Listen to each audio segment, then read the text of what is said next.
Hello, નમસ્તે વિદ્યાર્થી મિત્રો.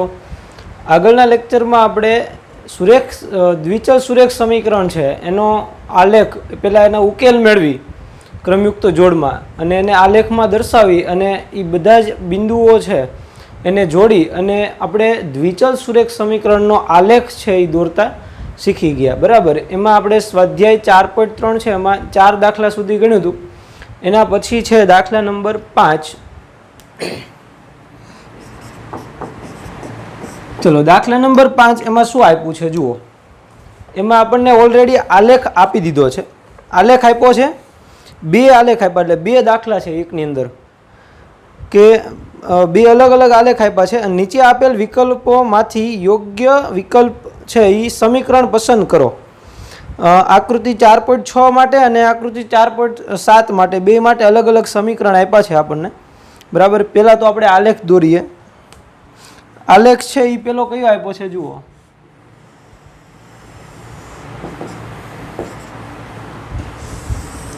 ટેક્સ્ટ બુકમાં જોતા જજો. આલેખ છે એ આ રીતે આપ્યો છે. 1 2 3 અહીંયા 0 -1 -2 -3 -1 -2 1 2. બરાબર. આ રીતે આલેખ દર્શાવેલો છે. અહીંયા આગળ 0 0 આમ એરો કરીને દર્શાવ્યું છે અને 0 0 એમાંથી એક રેખા પસાર થાય છે. ક્યાંથી? તો કે 1, -1, 1 અને 1, -1, આ ત્રણ બિંદુમાંથી પસાર થતી એક રેખા આપી છે આપણને. આ રીતે આલેખ આપ્યો છે. 1, -1, -1, 1. તો હવે આપણને જે આપ્યું છે આ x અક્ષ, આ y અક્ષ અને આ x ડેશ અને આ y ડેશ. ચલો, એના માટે સમીકરણ આપણને આપ્યા છે. 4 સમીકરણ આપ્યા છે. એ 4 સમીકરણમાંથી યોગ્ય સમીકરણ પસંદ કરવાનું છે. પેલું સમીકરણ આપણને આપ્યું છે y = x. પછી બીજું આપ્યું છે x + y = 0. ત્રીજું સમીકરણ આપ્યું છે y = 2x. અને ચોથું સમીકરણ આપ્યું છે 2 + 3y = 7x. તો આપણે શું કરવાનું છે તો કે બધા સમીકરણ છે એમાંથી યોગ્ય એટલે કે જે સમાધાન કરતું હોય એ ગોતીએ. હવે જો હું તમને અહીંયા નવી રીતથી આમ શીખવાડું કે આ રીતે ગોતવાનું. બરાબર. કયું સમીકરણ સમાધાન કરે છે ને એ આપણને અહીંયા ખબર પડશે. જુઓ, પહેલાં તો કયા કયા બિંદુ આપ્યા છે એ જોઈ લો. તો કે 3 બિંદુઓ મળ્યા આપણને. -1, 1, પછી 0, 0 અને 1, -1. હવે એ બધા સમીકરણમાં મૂકવાનું. જ્યાં આગળ સમાધાન થતું હોય ડાબા બરાબર જબા, એ એનો ઉકેલ હોય, એનું યોગ્ય સમીકરણ કહેવાય. બરાબર. તો હવે -1, 1 એટલે x બરાબર -1 ને y બરાબર 1 મૂકીએ અહીંયા આગળ. x બરાબર x બરાબર -1 અને y બરાબર 1 એટલે -1 does not equal to 1, equal to થતું નથી એટલે સમાધાન થતું નથી. 0 0 માટે સમાધાન થાય છે જુઓ. પછી આના માટે સમાધાન નહીં થાય પાછું. -1 ડઝ નોટ ઇક્વલ ટુ 1. અહીંયા આગળ 1 -1 છે. તો બધા માટે ઇક્વલ ટુ મળવું જોઈએ. બધા બિંદુમાંથી પસાર થાય છે રેખા. તો આપણે એવું સમીકરણ પસંદ કરવાનું કે જેનો આલેખ આ રેખા છે અને આ ત્રણેય બિંદુમાંથી પસાર એટલે કે ત્રણેય બિંદુઓનું સમાધાન કરે છે. તો પેલું છે એ તો એમાં આવતું નથી કેમ કે આ બેમાં એનું સમાધાન થતું નથી. ડઝ નોટ ઇક્વલ ટુ મળે છે. પછી આના માટે જોઈએ, બીજા માટે. તો x + y બરાબર 0. x + y બરાબર 0 એટલે અહીંયા -1 + 1, -1 + 1 બરાબર 0 અહીંયા થાય છે સમાધાન. પછી અહીંયા આગળ જુઓ તો 0 + 0 એટલે 0 = 0 અને અહીંયા જુઓ 1 - 1 બરાબર 0 થઈ જશે. 1 અને -1 એટલે 0. તો અહીંયા આગળ ત્રણેયનું સમાધાન થાય છે એટલે આ સમીકરણ છે એ એનું યોગ્ય સમીકરણ છે. પછી બીજું જોઈએ આગળ હજી y = 2x. Y is equal to 2x. તો અહીંયા આગળ વાય ઇઝ ઇક્વલ ટુ 1 મૂકીએ અને એક્સ ઇઝ ઇક્વલ ટુ -1 એટલે અહીંયા 1 ઇઝ ઇક્વલ ટુ -2 આવે, જે સમાધાન કરતું નથી. 1 બરાબર -2 કહેવાય? ન કહેવાય. પછી 0 0 આ સમાધાન અહીંયા થાય છે આ બિંદુનું. પછી અહીંયા આગળ તો કે 1 ઇઝ ઇક્વલ ટુ 2 મળે છે, ડઝ નોટ ઇક્વલ ટુ, એટલે આ પણ વેલિડ નથી, આ પણ યોગ્ય નથી. ચલો એના પછી ત્રીજું જોઈએ, ચોથું. એમાં x બરાબર 1 અને માઇનસ અને y બરાબર 1 મૂકીએ. અહીંયા y બરાબર 1 મૂકવું એટલે 2 + 3 5 અને x બરાબર -1 એટલે -7 ડઝ નોટ ઇક્વલ ટુ. 5 બરાબર -7 કહેવાય? ન કહેવાય. 5 બરાબર 5 જ કહેવાય. પછી 0 0 અહીંયા 0 મૂકીએ, અહીંયા 0, તો અહીંયા 2 ઇઝ ઇક્વલ ટુ 0 થાય એટલે ડઝ નોટ ઇક્વલ ટુ. પછી 1 -1 અહીંયા -1 મૂકીએ એટલે -3, 2 -3 એટલે -1 is equal to 7 does not equal two.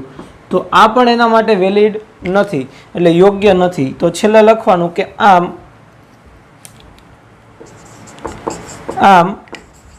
આપેલ સમીકરણોમાંથી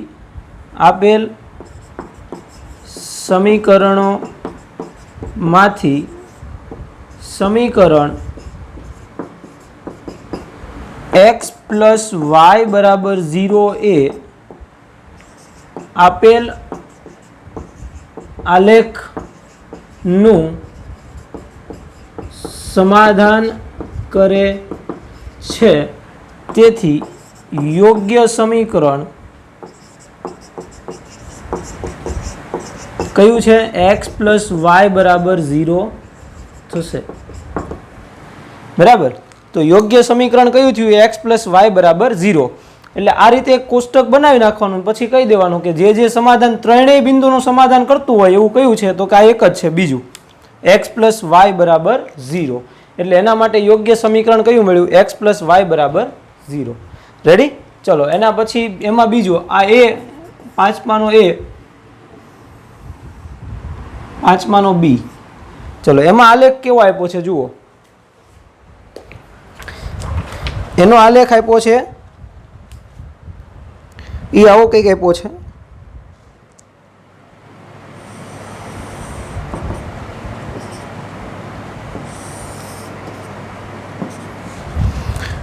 આ બાજુ 1 2 3 સુધી જવાનું, 1 2 અને 3, પછી 1 2 3 -1 -2 -3,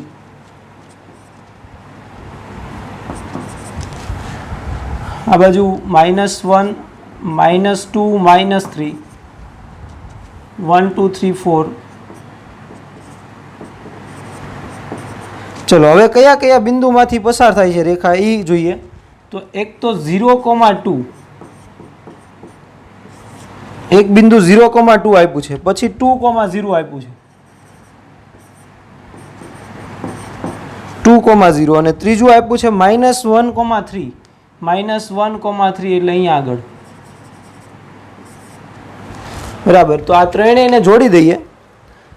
એને જોડતો એક આ રેખા મળી.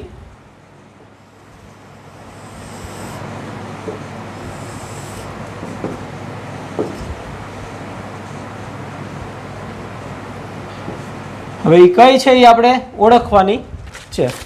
આ -1,3. ચલો એના માટે સમીકરણ આપણને આપ્યા છે. પેલું y is equal two x plus 2. પછી બીજું સમીકરણ આપ્યું છે y is equal two x minus 2. ત્રીજું સમીકરણ આપ્યું છે એના માટે y is equal two -x plus 2. અને ચોથું સમીકરણ આપ્યું છે x પ્લસ 2y બરાબર 6. તો હવે આ બાજુ જે આપણે આલેખ લીધો એ રીતે અહીંયા કરશું.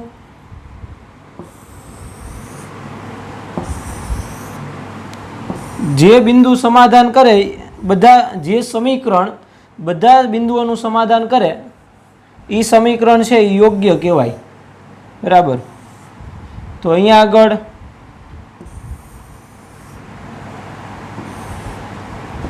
આમાં પણ ત્રણ બિંદુ જોવાના છે આપણે. -1,3, પછી 0,2 અને 2,0 ત્રણ બિંદુઓ માટે જોવાનું છે બધામાં. ચલો પહેલા માટે જોઈએ તો -1,3 આપ્યું છે, એટલે x બરાબર -1 ને y બરાબર 3. તો અહીંયા y બરાબર 3 મૂકું તો 3 ઇઝ ઇક્વલ ટુ અહીંયા -1 મૂકીએ એટલે -1 + 2 એટલે -1 થાય, does not equal to sorry +1 થાય. -1 + 2 એટલે +1, જે ડઝ નોટ ઇક્વલ ટુ નથી. પછી 0,2 એટલે અહીંયા 0 અને અહીંયા 2, તો 2 ઇઝ ઇક્વલ ટુ 2, આ ઇક્વલ ટુ છે. પછી 0 અને 4, 0 is equal to 4, does not equal to. તો આ છે એ યોગ્ય નથી, કેમ કે બધાયમાં સમાધાન થતું નથી. એના પછી જુઓ તો અહીંયા આગળ 3 મૂકીએ, અહીંયા -1, તો 3 ઇઝ ઇક્વલ ટુ -1 -2 એટલે -3, ડઝ નોટ ઇક્વલ ટુ. 3 બરાબર -3 વેલિડ નથી. પછી 0,2 એટલે 2 ઇઝ ઇક્વલ ટુ અહીંયા 0 એટલે 2 is equal to -2, does not equal to. 2 બરાબર -2 શક્ય નથી. પછી 2,0 એટલે અહીંયા 0 અહીંયા 2 એટલે 0 0, 2 માંથી 2 જાય એટલે 0. આ પણ આ બેમાં શક્ય નથી, આમાં છે પણ ત્રણેયમાં હોય તો એ શક્ય છે, એટલે આ પણ વેલિડ નથી. ચલો એના પછી ત્રીજામાં જોઈએ તો -1 એટલે +1 ને અહીંયા y બરાબર 3 એટલે 3 બરાબર 3. પછી 0,2 એટલે અહીંયા 0 મૂકશું, અહીંયા 2 એટલે 2 બરાબર 2 થઈ ગયું. પછી 2,0 એટલે y બરાબર 0 અને અહીંયા આગળ 2, તો -2 + 2 એટલે 0, એટલે 0 બરાબર 0. ત્રણેયનું સમાધાન થાય છે આમાં, એટલે આ યોગ્ય સમીકરણ કહેવાય. એના પછી ચોથું -1 અને 3 એટલે 3 દુ 6 અને -1 એટલે 5 બરાબર 6 થઈ ગયું, જે શક્ય નથી, ડઝ નોટ ઇક્વલ ટુ. પછી 0,2 એટલે 0 અને અહીંયા 2, 4 ઇઝ ઇક્વલ ટુ 6, શક્ય નથી. પછી 2,0 એટલે 2 બરાબર 6, શક્ય નથી. તો જુઓ તો જોઈએ 4 માંથી શક્ય કયું મળ્યું? ત્રીજું. તો આમાં લખ્યું એમ આમ આપેલ સમીકરણોમાંથી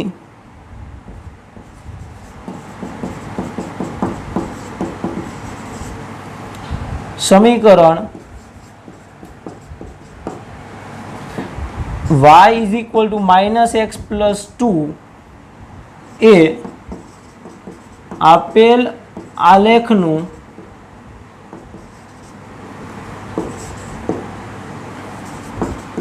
સમાધાન કરે છે. તેથી યોગ્ય સમીકરણ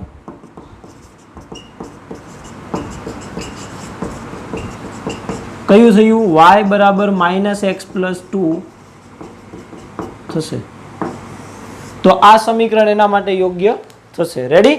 તો આ રીતે આલેખ આપ્યો હોય એના પરથી સમીકરણ નક્કી કરવાનું. સમીકરણ પરથી આલેખ તો મેળવો તો આપણે, બરાબર. તો અહીંયા આલેખ આપ્યો છે એના પરથી આપણે સમીકરણ નક્કી કર્યું કે આલેખમાં જે બિંદુઓ છે એ બધા બિંદુઓનું સમાધાન કરતો હોય એવું સમીકરણ લેવાનું.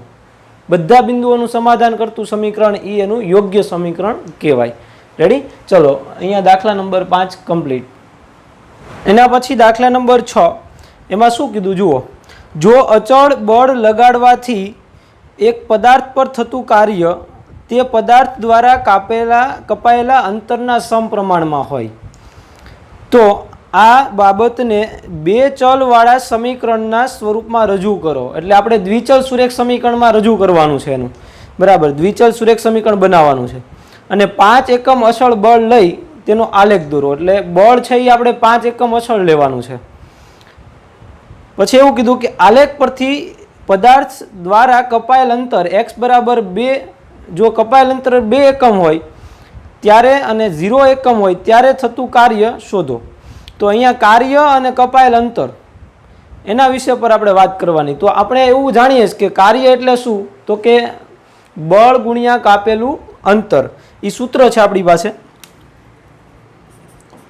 દાખલા નંબર 6 આ જા કે આપણે જાણીએ છીએ કે કાર્ય બરાબર બળ ગુણ્યા કાપેલું અંતર, કાપેલ અંતર. આ સૂત્ર તમે જાણો છો બરાબર. આપણે આ સૂત્ર જાણીએ છીએ. કાર્ય બરાબર બળ ગુણ્યા અંતર. હવે આપણે ધારી લઈએ, ધારો કે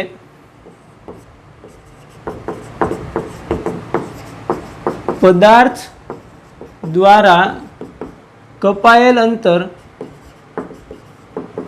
કપાયેલું અંતર x એકમ છે તથા પદાર્થ દ્વારા થતું કાર્ય y હોય તો y હોય અને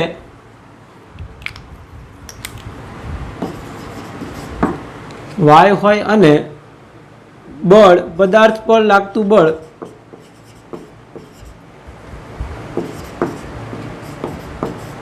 લગાડવામાં આવતું બળ 5 એકમ આપેલું છે.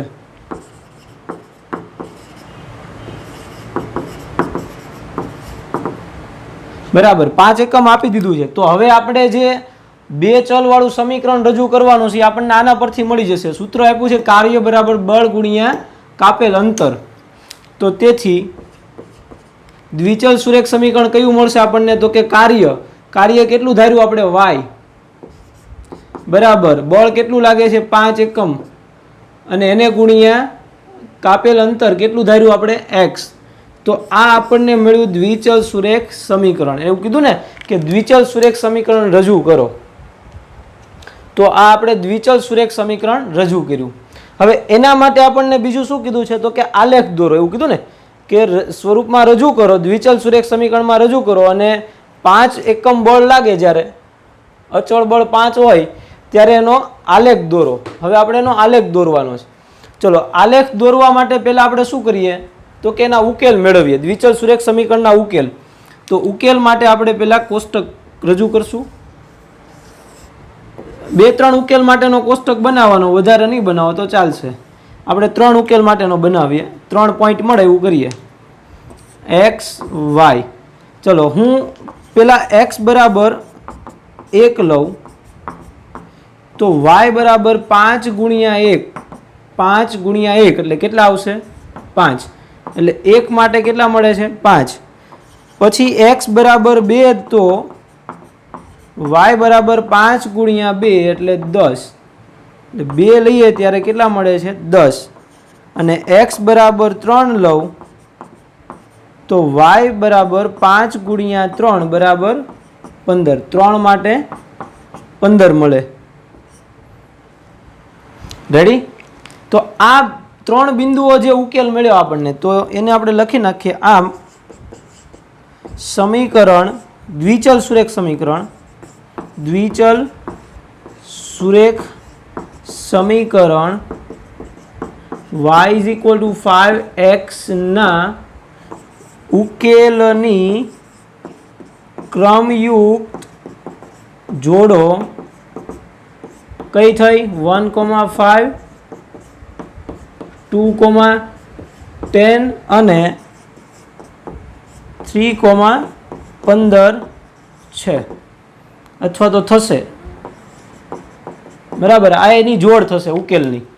તો હવે એને આપણે આલેખમાં રજૂ કરીએ.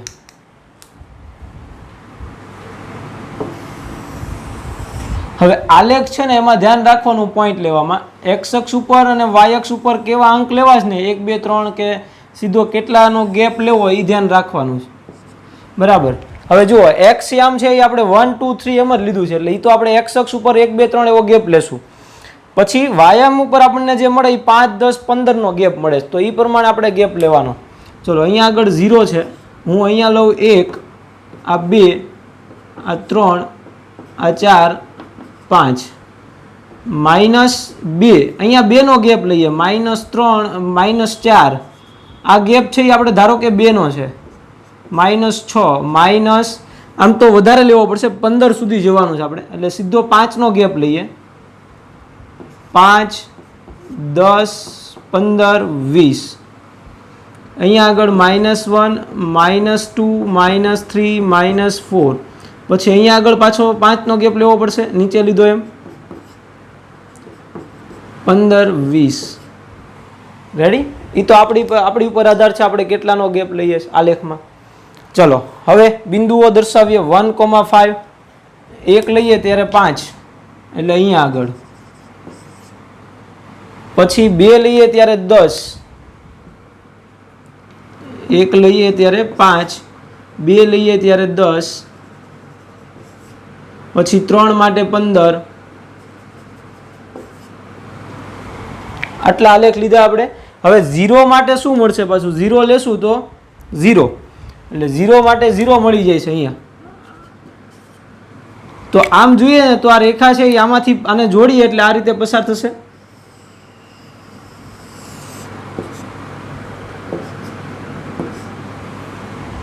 બરાબર, આ રીતે મળશે. આ કયું બિંદુ છે? 1,5, 2,10, 3,15. રેડી? આ આલેખ રજૂ કર્યો. હવે આપણે જે એના પ્રશ્નના જવાબ આપવાનો છે, પેલું શું કીધું? તો કે જો આલેખ પરથી કહેવાનું છે, પાછું શેના પરથી કહેવાનું છે? આલેખ પરથી એવું કહેવાનું છે કે આલેખ પરથી પદાર્થ દ્વારા કપાયેલ અંતર x બરાબર 2 એકમ લઉં ત્યારે 10 મળે છે. જુઓ કાર્ય, પછી 0 લઈએ ત્યારે કાર્ય કેટલું મળે? 0. એ આલેખ પરથી બતાવી આવે છે. તો એવું લખવાનું કે આલેખ પરથી પદાર્થ દ્વારા થતું કાર્ય, પદાર્થ દ્વારા કપાયેલ અંતર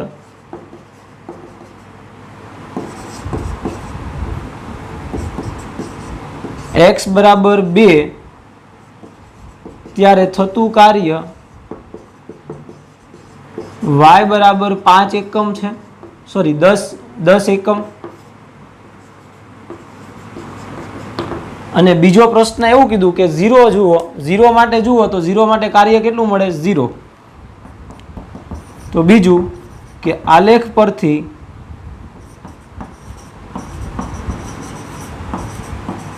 પદાર્થ દ્વારા કપાયેલ અંતર x બરાબર 0 ત્યારે થતું કાર્ય y બરાબર 0 એકમ થશે. બરાબર. હવે આ આલેખ પરથી કીધું અને સમીકરણ પરથી કે તો અહીંયા આગળ y x બરાબર 0 મૂકો તો y બરાબર 0 અને x બરાબર 2 મૂકો તો y બરાબર 10. એ તો મળવાનું જ છે, એટલે ચકાસી લેવાનું કે બરાબર છે આલેખ. રેડી? તો આ રીતે એનો આન્સર આવશે. આલેખ પરથી કીધું એટલે અહીંથી જોઈ લેવાનું કે 2 માટે કેટલા આવે છે? તો કે 10 મળે છે 2. પછી 0 માટે તો કે 0 એ. રેડી? થતું કાર્ય મળી ગયું. ઓકે, ચલો એના પછી જોઈએ. જો એના પછી દાખલા નંબર 7, એમાં શું કીધું? ધોરણ 9ની 2 વિદ્યાર્થીનીઓ યામિની અને ફાતિમાએ ભૂકંપગ્રસ્ત લોકો માટે પ્રધાનમંત્રી રાહત ફંડમાં સંયુક્ત રીતે ₹100 ફાળવો આપ્યો. સંયુક્ત રીતે એટલે બે મળીને. ધોરણ 9ની 2 વિદ્યાર્થીનીઓ યામિની અને ફાતિમાએ ભૂકંપગ્રસ્ત લોકો માટે, એટલે ભૂકંપ જેને નડ્યો હોય એવા લોકો માટે પ્રધાનમંત્રી રાહત ફંડમાં સંયુક્ત રીતે ₹100નો ફાળો આપ્યો. સંયુક્ત એટલે બેથી મળીને. આ માહિતી આધારિત દ્વિચલ સુરેખ સમીકરણ લખો. એટલે આના પરથી આપણે દ્વિચલ સુરેખ સમીકરણ બનાવવાનું છે. તમે તેમના ફાળાની રકમ x અને y લઈ શકો.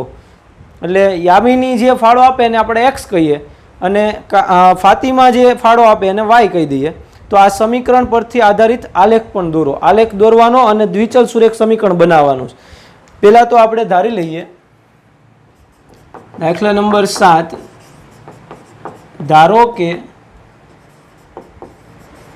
યામિનીએ આપેલ ફાળો બરાબર x રૂપિયા તથા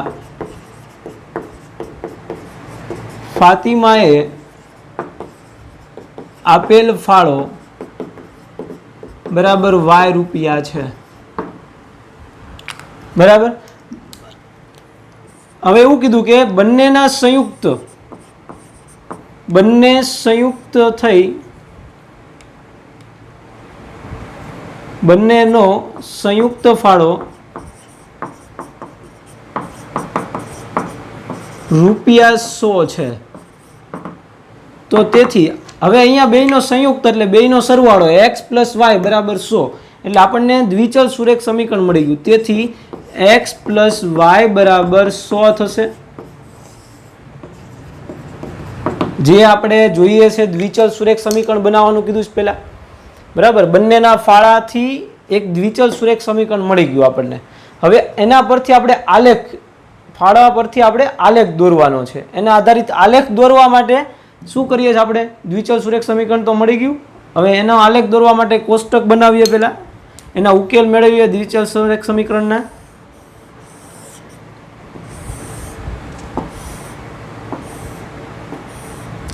ચલો x અને y. હવે અહીંયા થોડીક મોટી રકમ લેશું આપણે. ધારો કે x બરાબર યામિની છે એ 50 રૂપિયાનો ફાળો આપે. બરાબર. તો y બરાબર કેટલા મળશે?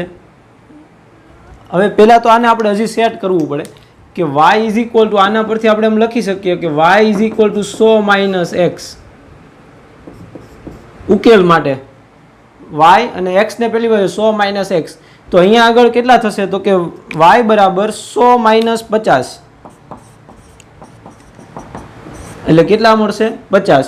તો x બરાબર 50 ત્યારે y બરાબર કેટલા થશે? 50. જો હું x બરાબર 0 લઉં તો y બરાબર 100 - 0 એટલે 100. રેડી? પછી હજી એક કોઈ અંક લઈએ કે x બરાબર 30 લઈએ તો y બરાબર 100 - 30 બરાબર 70. તો બંનેના ફાળા છે એનો એક ઉકેલ મળ્યો આપણને. આમ દ્વિચલ સુરેખ સમીકરણ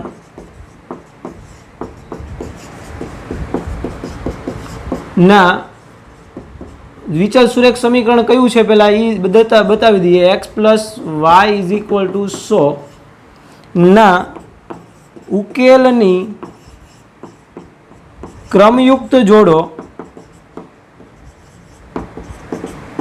50,50 0,100 અને 30,70 છે થશે. એ તો આપણે જેવી લેવું હોય એવું મળે. બરાબર ને? જેવો ગોળ નાખો એવું ગળ્યું થાય. એટલે અહીંયા આગળ આપણે જે x ની કિંમત લેશું એ પ્રમાણે આપણને y ની કિંમત મળશે. તો આ આપણે પેલા ઉકેલ મેળવી લીધા 3 આલેખ દોરવા માટે. ચલો હવે એનો આલેખ દોરીએ.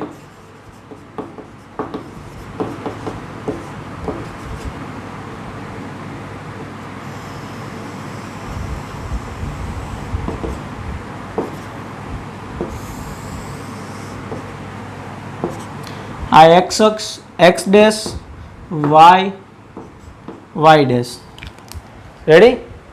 હવે કેટલો ગેપ રાખશું? અહીંયા 0 છે તો આ ગેપ આપણે 10 નો રાખશું. 10 20 30 40 50 60 અપ ટુ પછી અહીંયા આગળ 10 20 30 40 50 60 70 અપ ટુ.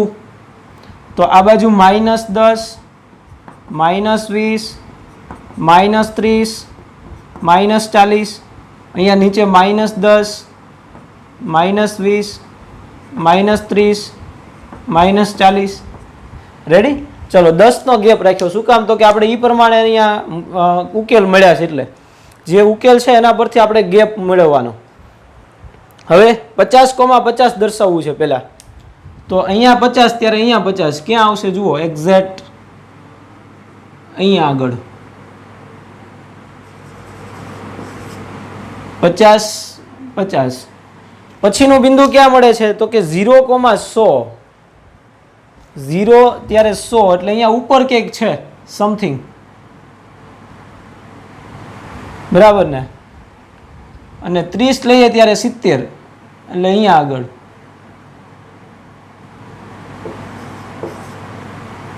હજી આને લંબાવી દઉં એટલે આ 80 90 અને અહીંયા 100 એટલે 0,100 આ વાય અક્ષ એડજસ્ટ કરી લેજો રેડી હવે આને હું જોડી દઉં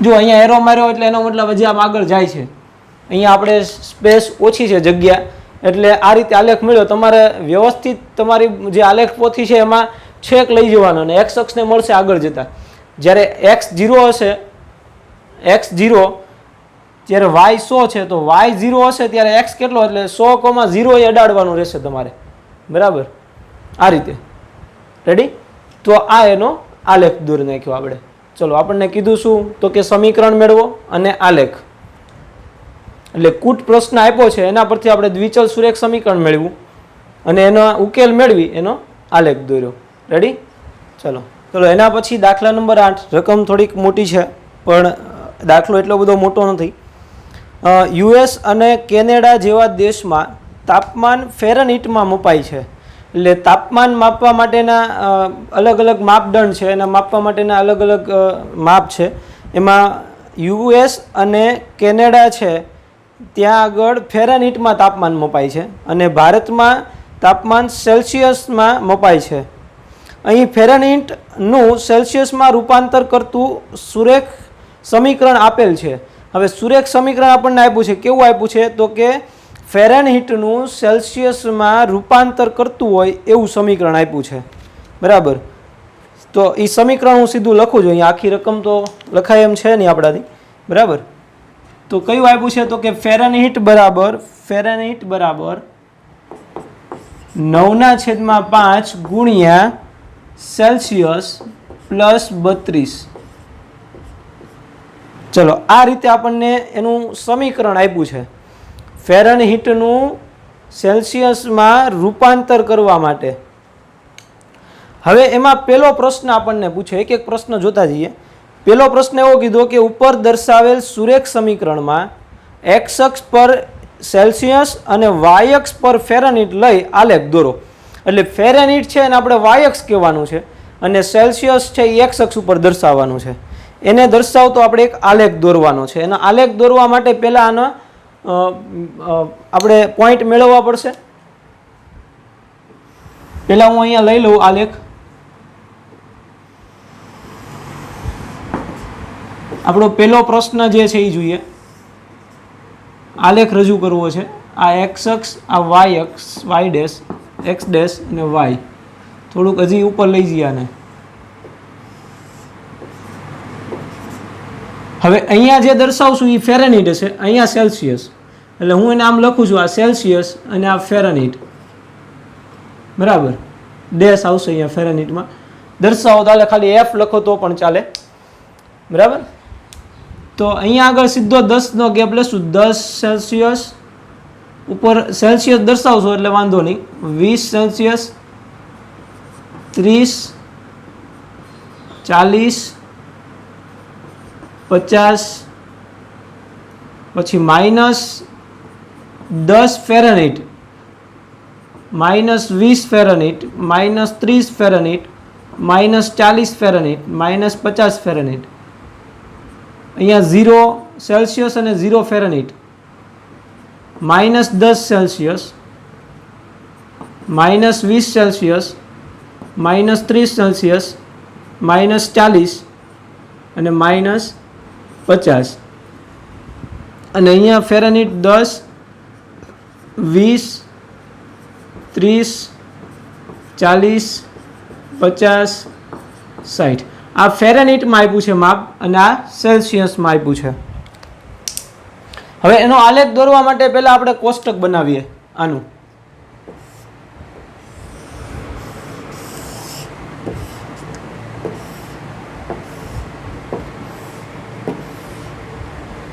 તો કોષ્ટકમાં આ છે એ કોણ છે? સેલ્સિયસ. એક્સ અક્ષ ઉપર સેલ્સિયસ એટલે અહીંયા એક્સ અને વાય અક્ષ ઉપર ફેરનહીટ.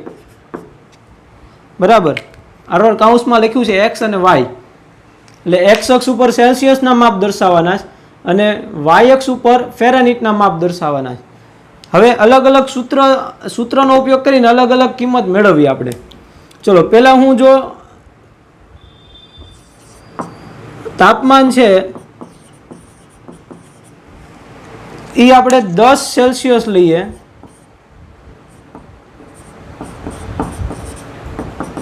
ત્યારે ફેરનહીટ કેટલું મળશે? તો કે F બરાબર 9/5 ગુણ્યા C એટલે સેલ્સિયસ કેટલા છે? 10 વત્તા 32. તો ફેરનહીટ કેટલા મળશે? 10 સેલ્સિયસ તાપમાન લેશું, 10 સેલ્સિયસ તાપમાન લઈએ ત્યારે ફેરનહીટ કેટલું તાપમાન મળે? તાપમાનમાં ફેરનહીટ માપ કેટલું મળે? તો કે 5 ભાગ્યા 10 ભાગ્યા 5 એટલે 2, 9 દુ 18, 18 અને પ્લસ 32. જો અહીંયા લખીએ 5 વડે ભાગ આવશે, અહીંયા 5 દુ 10, 9 દુ 18 વત્તા 9 દુ 18 વત્તા 32 એટલે આ કેટલા થયા? 50. તો આ 50 ફેરનહીટ મળ્યું. 10 સેલ્સિયસ ત્યારે 50 ફેરનહીટ. માઇનસમાં પણ જવાય. હવે -10 સેલ્સિયસ લઈએ. જો તાપમાન -10 સેલ્સિયસ હોય ત્યારે ફેરનહીટ F બરાબર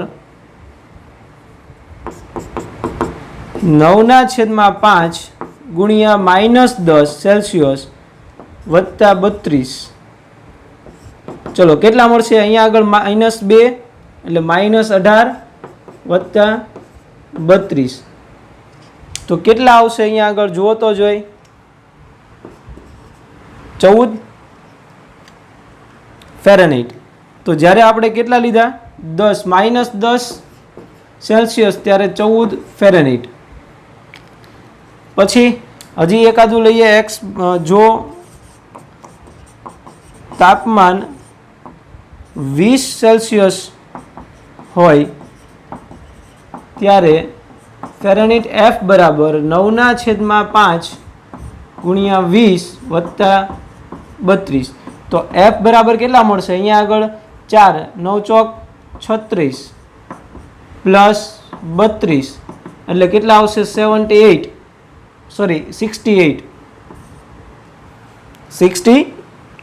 ફેરનહીટ. ક્યારે? જ્યારે 20 સેલ્સિયસ લીધું આપણે ત્યારે 68 મળ્યું ફેરનહીટ. તો બસ એટલે સુધી રાખીએ આપણે, વધારે પોઈન્ટ નથી લેવા, ઇનફ છે એટલા પોઈન્ટ આલેખ દોરવા માટે.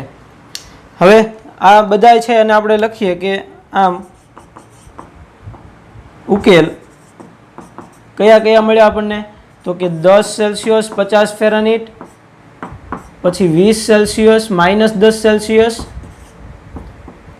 14 ફેરનહીટ અને પ્લસ 20 સેલ્સિયસ ત્યારે 68 ફેરનહીટ. તો આ ઉકેલ છે ને આપણે દર્શાવીએ. -10 ત્યારે 50, સોરી 10 ત્યારે 50 છે એટલે અહીંયા આગળ 10 સેલ્સિયસ ત્યારે ફેરનહીટ કેટલા છે? 50. પછી -10 સેલ્સિયસ ત્યારે ફેરનહીટ 14 એટલે 14 એટલે ગણો ના 10, પછી અહીંયા વચ્ચે 15 હશે એટલે એક નીચે એટલે અહીંયા આગળ આવશે કંઈક સમથિંગ. તમારી પાસે આલેખ હશે એટલે તમને એક્ઝેક્ટ મળશે, લાઈન દોરશો એટલે. બરાબર. પછી 20 લઈએ ત્યારે 68, આ 60, પછી અહીંયા હશે 70. 70 થી નીચે 2 પોઈન્ટ આલશો તમે આલેખમાં એટલે અહીંયા કંઈક આવશે 20 નીચે 68. 20 લઈએ ત્યારે 68 એટલે આ છે 10 50, આ -10 14 અને આ 20 68. હવે આને આપણે એક જોડતો આલેખ અને જોડી દઈએ એટલે આપણને એક રેખા મળી જશે.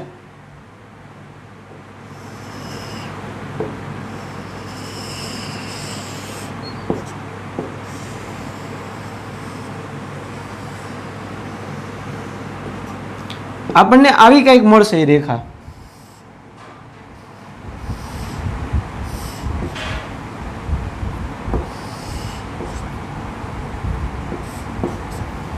બરાબર છે, આ રીતે મળશે. તો પહેલો પ્રશ્ન એને જે પૂછ્યો હતો આપણને કે એનો આલેખ દોરો, એ આ પહેલો પ્રશ્ન. ઓકે, એક્સ અક્ષને શું લેવાનું? સેલ્સિયસ ને વાય અક્ષને ફેરનહીટ. એના પરથી આપણે ઉકેલ મેળવી અને આ ગ્રાફ દોર્યો એનો આલેખ. હવે બીજો પ્રશ્ન જે છે એનો એ શું આપ્યો છે?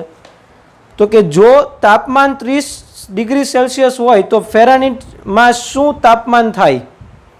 30 તાપમાન હોય ડિગ્રી, 30 ડિગ્રી સેલ્સિયસ તાપમાન હોય. બીજો પ્રશ્ન,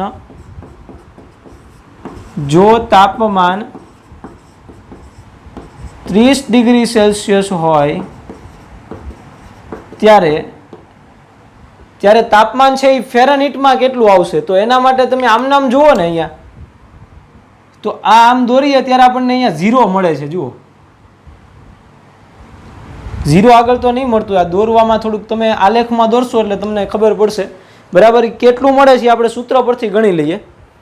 હોય ત્યારે F બરાબર 9/5 ગુણ્યા 30 પ્લસ 32 બરાબર કેટલા મળશે? અહીંયા 6 9 છોક 36. કેમ એમ થાય છે ભાઈ? Sorry,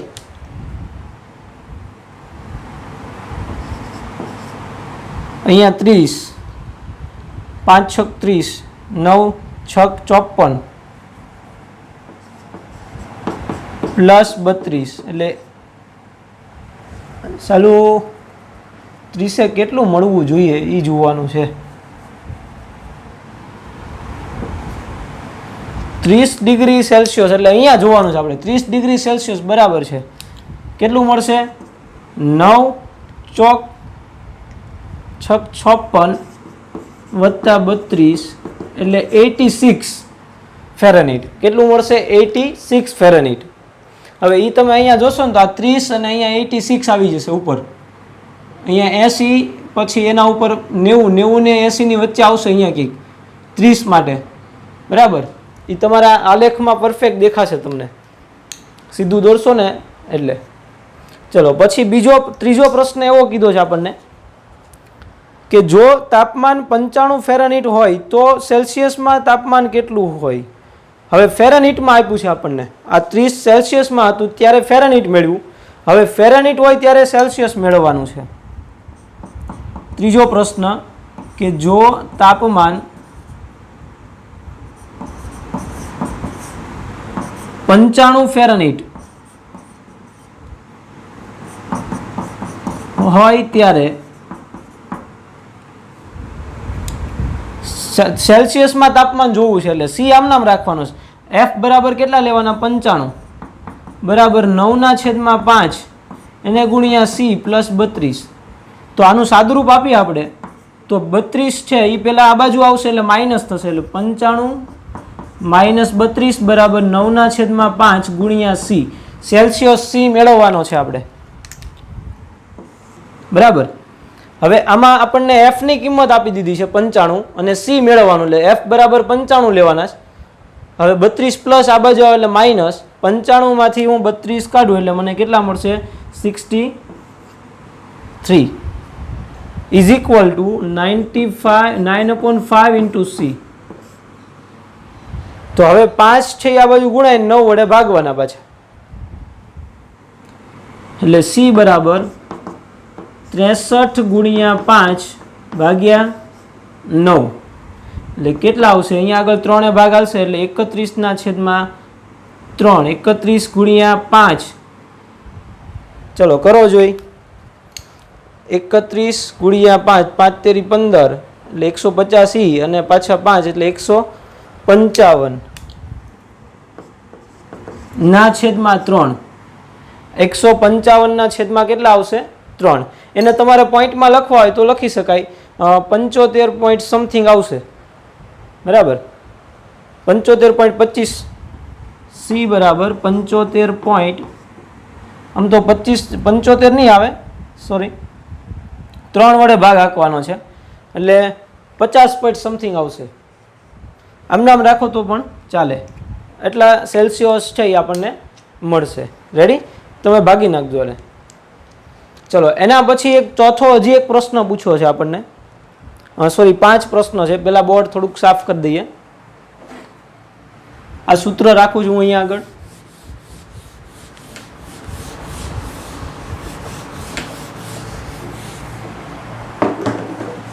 ready? તો ચોથો પ્રશ્ન એવો કીધો કે જો તાપમાન 0 સેલ્સિયસ ડિગ્રી હોય તો ફેરાનીટ તાપમાન કેટલું હોય? 0 હોય સેલ્સિયસ, ત્યારે ફેરાનીટમાં કેટલું અહીંયા 30 મળતું લાગે છે. જુઓ અહીંયા 0 લઈ લઈએ આપણે. ફેરાનીટમાં 0 તાપમાન 0 લેવાનું છે આપણે સેલ્સિયસમાં. એટલે 0 સેલ્સિયસ લાવો એટલે 32 મળે ફેરાનીટ. સીધું જ દેખાય છે 32. અહીંયા આલેખમાં થોડીક મિસ્ટેક છે, અહીંયા આગળ 32 મળતું હશે. તમે પેલો ગ્રાફ લાઈન વાળો આલેખ છે તમારી પાસે, એમાં તમે દોરશો એટલે સીધું મળી જશે. નો ટેન્શન. ઓકે. પછી એવું કીધું કે જો તાપમાન 0 ફેરાનીટ હોય તો સેલ્સિયસમાં તાપમાન કેટલું મળે? એટલે બે માટે આપણને કીધું કે જો ચોથો પ્રશ્ન, જો તાપમાન 0 સેલ્સિયસ ડિગ્રીમાં હોય, 0 ડિગ્રી સેલ્સિયસ હોય ત્યારે ફેરાનીટ તાપમાન F બરાબર કેટલું આવશે? ફેરાનીટ તાપમાન તો કે 9/5 અને અહીંયા ગુણ્યા 0 વત્તા 32 તો કેટલા આવશે? 32. તો 32 ફેરાનીટ મળે. ને એમાં પાછું બીજું કીધું કે જો તાપમાન 0 ફેરાનીટમાં હોય ત્યારે સેલ્સિયસમાં તાપમાન, એના માટે શું કરશું તો કે અહીંયા આગળ 0 લેવાનો. F બરાબર 0 બરાબર 9/5 ગુણ્યા C મેળવવાનું છે વત્તા 32. તો આ 32 છે એ પેલા આ બાજુ આવશે એટલે -32 ઇઝ ઇક્વલ ટુ 9/5 ગુણ્યા C.